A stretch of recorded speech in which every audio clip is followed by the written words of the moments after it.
শুনে দিলটা নরম হয়ে গেল, কোরআনের জন্য পাগল হয়ে গেল। হযরত খাব্বাব কোরআন শুনে দিলটা নরম হয়ে গেল, কোরআনের জন্য পাগল হয়ে গেল।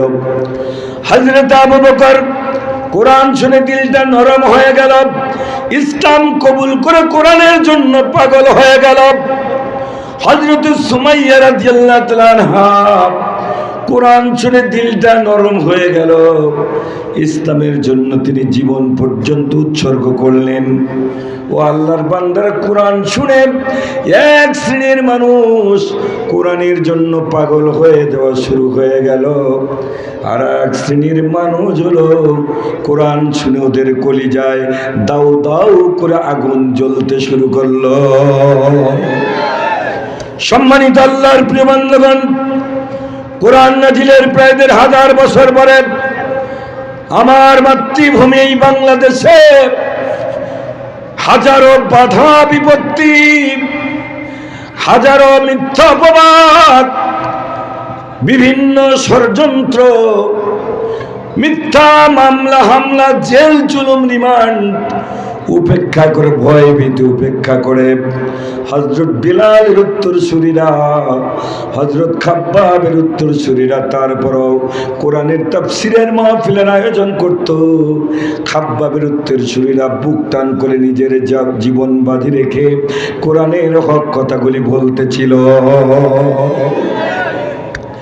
অপরদিকে যাদের কলিজায় আগুন জ্বলছিল তারা কেউ না, তারা হলো আবু জেহেল, উতবা, সায়বা।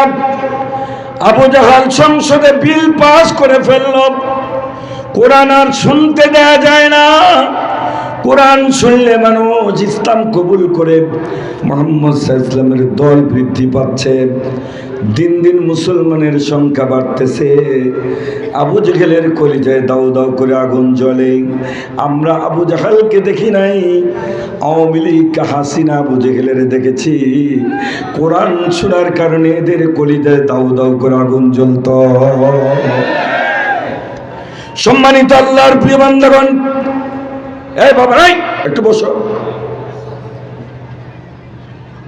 বাংলাদেশে ফুটপাতে একটা গায়িকা মহিলা 3-4 পাস কোন দলের প্রশংসা করে গান গাওয়ার কারণে, কোন নির্দিষ্ট নেতার প্রশংসা করে গান গাওয়ার কারণে, ফুটপাতের বাবার সাথে জারি গান গাওয়া 3-4 পাস একটা মহিলা একটা দলের প্রশংসা করে গান গাওয়ার কারণে, একটা নেতার প্রশংসা করে গান গাওয়ার কারণে বাংলাদেশে আমরা দেখেছি ইতিপূর্বে 3 বারের এমপি হয়েছিল। ওই দল তার উপরে খুশিয়ে 3 বার এমপি বানিয়েছিল। কথা বলেন, আমরা এখানে এসেছি কার গান গাইতে? ও আল্লাহর বান্দা, কোরআন নাজিলের ১,৫০০ বছর পরে যে আল্লাহ আপনাকে আমাকে সৃষ্টি করেছেন, বেঁচে থাকার জন্য যা দরকার নাই চাইতে যিনি আপনারা আমারে দিচ্ছেন, নাই চাইতে অক্সিজেন সরবরাহ করছেন, আপাতমস্তক বডি স্ট্রাকচারে যা আছে সবগুলি যার দেওয়া, ওই আল্লাহর গান গাইলেন, ওই আল্লাহর দ্বীন কায়েমের চেষ্টা করলেন, ওই আল্লাহর কোরআনের রাজ কায়েমের চেষ্টা করলেন, ওই আল্লাহর দ্বীনের জন্য, কোরআনের জন্য রাত জাগলেন। দুনিয়ার মমতাদের চেয়ে আল্লাহ তাআলার কাছে আল্লাহর এই কোরআনের পাগলদের মর্যাদা আল্লাহর কাছে কোটি কোটি কোটি গুণ বেশি হবে। আর একটু জোরে বলেন ঠিক কিনা? শুনতে এসেছি কোরআন। এই মুহূর্তে আল্লাহর আসমানের নিচে জমিনের উপরে আপনার আমার চাইতে উন্নত মানুষ আর নাই। চিৎকার করে বলেন সুবহানাল্লাহ। সম্মানিত আল্লাহর প্রিয় বান্দাগণ, ইতিপূর্বে যাদের উপরে অত্যাচার, অবিচার, জুলুম, অত্যাচারের স্টিম রোলার চালানো হয়েছে, শুরু হয়েছে আল্লামা সাঈদীকে দিয়ে। কারণ আল্লামা সাঈদী একটা ব্যক্তি, তিনি কোনো বিষয় না, বিষয় ছিল কোরআন। আর একটু জোরে বলেন, সাঈদী কোনো বিষয় নয়। সাঈদী যদি আওয়ামী লীগ করতো, জাসদ করতো, সাইদি যদি অন্য জাতীয় পার্টি করত তাহলে সাইদিকে এই নির্যাতিত হয়ে 13 বছর 3 মাস কারারুদ্ধ থেকে মৃত্যুর কোলে ঢলে পড়তে হতো না। কথা বলেন ঠিক কিনা? ওরা ওদের দুশ্মনী হলো, ওদের ষড়যন্ত্র হলো, ওদের কলিজায় আগুন হলো। কোরআনুল কারীম যুগে যুগে ইতিপূর্বে আল্লাহ রাব্বুল আলামিন বিশ্ব মানবতার হেদায়েতের জন্য আল্লাহ তাআলা নবী রাসূল প্রেরণ করেছিলেন। আল্লাহর বক্তব্য হলো ওয়ালাকাদ বা'আতনা ফি কুল্লি উম্মাতির রাসূলা আন ইবুদুল্লাহ ওয়াজতানিবুত তাগুত। আল্লাহ রাব্বুল আলামিন বললেন, ইতিপূর্বে আমি যুগে যুগে মানুষের হেদায়েতের জন্য নবী রাসূল প্রেরণ করেছি। তাদের কাজ হলো আন ইবুদুল্লাহ, আল্লাহর আইন প্রতিষ্ঠা করা, আল্লাহর গোলামি প্রতিষ্ঠা করা, আল্লাহর বিধান প্রতিষ্ঠা করা, আল্লাহর দ্বীন প্রতিষ্ঠা করা, ওয়াজতানিবুত তাগুত, আর তাগুতকে পদদলিত করা, তাগুতকে উৎখাত করা। এটাই নবী রাসূলদের কাজ। এই কাজটা করার জন্যই আমি যুগ যুগ অসংখ্য নবী রাসূল প্রেরণ করেছি। ও আল্লাহর বান্দারা, বিশ্ব নবী জনাবে মুহাম্মদ রাসূলুল্লাহ সাল্লাল্লাহু আলাইহি ওয়াসাল্লামের বিদায়ের মাধ্যমে নবুয়তের পরিসমাপ্তি হয়েছে। আল্লাহ রাব্বুল আলামিন বলেছেন, মা কানা মুহাম্মাদুন আবা আহাদিম মির রিজালিকুম ওয়ালাকিন রাসূলুল্লাহি ওয়া খাতামান নাবিয়্যিন। আল্লাহ বললেন, বিশ্বনবী জনাবে মুহাম্মদ রাসূলুল্লাহর মাধ্যমে আমি নবুয়তের পরিসমাপ্তি করে দিয়েছি। আল্লাহর নবীর পরে যুগে যুগে আর কোন নবী আসবে না, যুগে যুগে এক একজন আলেম আসবেন। আমাদের বিগত যুগের আলেম ছিলেন পৃথিবীর জন্য কোরআনের পাখি আল্লামা দেলওয়ার হোসেন সাইদি। পৃথিবীর যেখানে মানুষ আছে, কিয়ামতের ময়দানে এ পৃথিবীর আকাশ বাতাস ইথার বৃক্ষ তরুলতা সাক্ষী দিবে। পৃথিবীর যেখানে মানুষ আছে সেখানে আল্লামা সাইদের কোরআনের দাওয়াত আছে। আমরা বাঙালিরা বিশ্বাসঘাতকতা করতে পারি, বেঈমানি করতে পারি, অস্বীকার করতে পারি, কিন্তু পৃথিবীর বৃক্ষ তরুলতা আকাশ বাতাসেরা এরা মিথ্যা বলবে না, এরা বিশ্বাসঘাতকতা করবে না। পৃথিবীর ইথার আকাশ বাতাস কিয়ামতের ময়দানে সাক্ষী দিবে আল্লাহ পৃথিবীর যেখানে মানুষ ছিল সেখানে আল্লামা সাইদের কোরআনের দাওয়াত ছিল। ও আল্লাহর বান্দারা, তার একটি অপরাধ কোরআনের মাধ্যমে মানুষকে আল্লাহমুখী করা।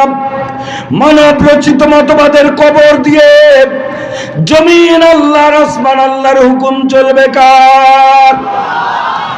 আল্লাহর জমিনে আল্লাহর বিধান প্রতিষ্ঠা করার চেষ্টা করাই ছিল তার অপরাধ। এই অপরাধে তারা গ্রেফতার করে ও আল্লাহর বান্দার কোরআনের কণ্ঠকে রোধ করবে। ওরা মনে করেছিল আল্লামা সাইদের কণ্ঠ রোধ করতে পারলেই কোরআনের কণ্ঠ রোধ হয়ে যাবে। কথা বলেন ঠিক কিনা? আল্লামা সাইদিকে গ্রেফতার করা হলো। মানুষ কোরআন শোনার জন্য পাগল হয়ে বাংলাদেশের যুবকদের আইডল মিজানুর রহমান আজহারির পিছনে ছুটতে শুরু করল। মিজানুর রহমান আজহারি যেখানে, লক্ষ লক্ষ কোরআনের পাগলেরা সেখানে।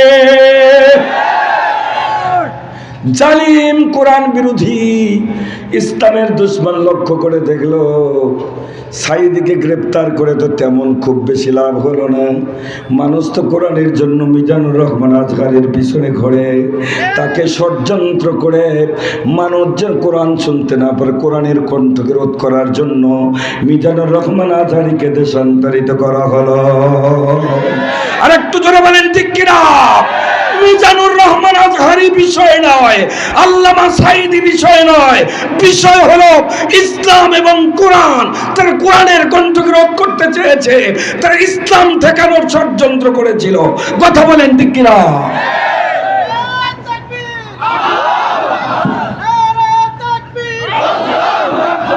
ইসলামের শত্রুরা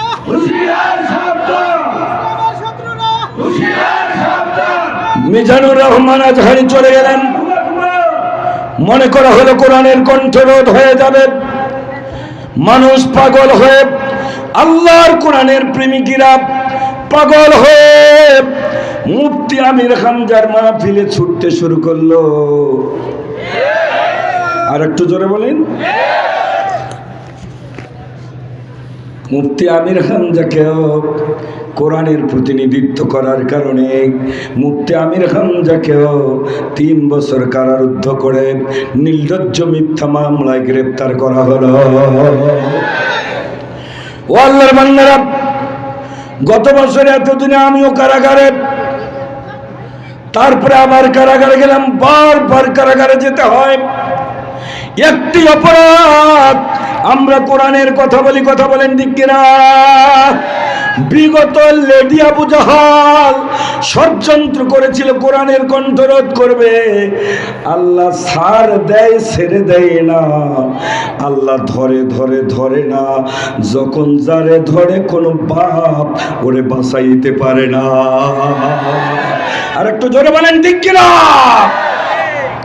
সম্মানিত আল্লাহর প্রিয় বান্দাগণ, ওরা কোরআনের কণ্ঠরোধ করবে।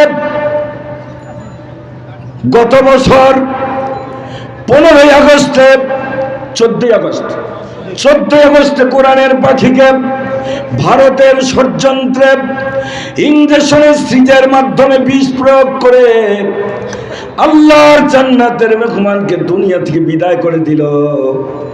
আল্লামা সাইদি কারাগারে যাওয়ার আগে একটা বক্তব্য দিয়েছিলেন, অন্যায়ভাবে আমাকে যদি হত্যা করা হয় এ সরকার 1 বছর টিকতে পারবে না।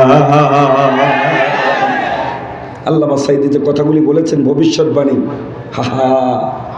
প্রতিটি অক্ষরে অক্ষরে প্রতিফলিত হয়েছে। আর কথা বলেন,